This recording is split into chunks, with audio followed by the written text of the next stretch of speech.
വിഴിഞ്ഞം തീരമണഞ്ഞ് ആദ്യ കപ്പൽ സാൻ ഫെർണാണ്ടോയ്ക്ക് വാട്ടർ സല്യൂട്ട്. കേരളത്തിൻ്റെ സ്വപ്നമാണ് തീരം തൊട്ടത്. മദർഷിപ്പ് നങ്കൂരമിടുന്നതിൻ്റെ ദൃശ്യങ്ങൾ ആദ്യം പുറത്തുവിട്ടത് ജനം TV-യാണ്. ഔദ്യോഗിക സ്വീകരണവും ട്രയൽ റൺ ഉദ്ഘാടനവും നാളെയാണ്. ടിൻഡു ദാസ് ചേരുന്നു. ടിൻഡു, വിഴിഞ്ഞത്ത് നിന്നുള്ള വിശേഷങ്ങൾ എന്തൊക്കെയാണ്?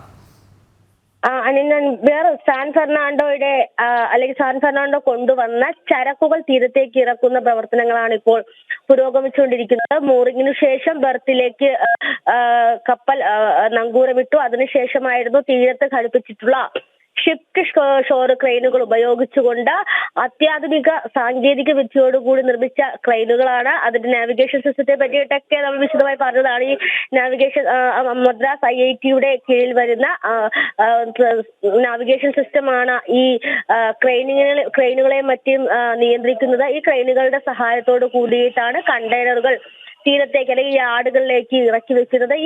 ഈ കണ്ടെയ്നറുകളിൽ കൊണ്ടുവന്നിട്ടുള്ളത് കുറച്ച് കണ്ടെയ്നറുകൾ മഹാരാഷ്ട്ര തീരത്തേക്ക് കൂടി കൊണ്ടുപോകേണ്ടത്, മഹാരാഷ്ട്ര മുംബൈ തുറമുഖങ്ങളിലേക്ക് കൂടി കൊണ്ടുപോകേണ്ടതായിട്ടുണ്ട്. അപ്പോൾ അത്തരത്തിലുള്ള കണ്ടെയ്നറുകൾ മാത്രമേ ഇവിടെ ഇന്ന് ഇറക്കുന്നുള്ളൂ. അതോടൊപ്പം തന്നെ നാളെയാണ് ട്രയൽ റൺ പറഞ്ഞിട്ടുള്ളത്. ഈ ട്രയൽ റൺ എന്ന് ഉദ്ദേശിക്കുന്നത് ഏറ്റവും കുറഞ്ഞ സമയത്ത് കണ്ടെയ്നറുകൾ എത്രയും പെട്ടെന്ന് തീരത്തേക്ക് ഇറക്കുക എന്നുകൊണ്ട് തന്നെയാണ് ട്രയൽ റൺ കൊണ്ട് ഉദ്ദേശിക്കുന്നത്. പിന്നീട് ഏറ്റവും പ്രധാനപ്പെട്ട ഭാഗം എന്ന് പറയുന്നത് കപ്പൽ തീരത്തേക്ക് കയറുന്ന സമയത്ത് പുലിമുട്ടിനെ അഭിമുഖീകരിച്ചുകൊണ്ട് കപ്പലിന് സുഗമമായി തന്നെ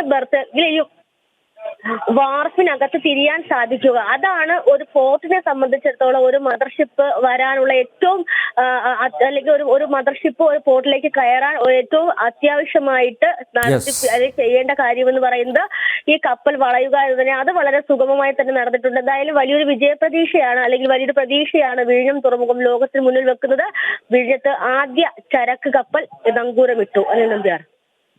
വിഴിഞ്ഞത്ത് ആദ്യ ചരക്ക് കപ്പൽ തീരം അണഞ്ഞിരിക്കുന്നു. സാൻ ഫെർണാണ്ടോയ്ക്ക് ഗംഭീര സ്വീകരണം. ടിൻഡു ദാസാണ് വിവരങ്ങൾ നൽകിയത്.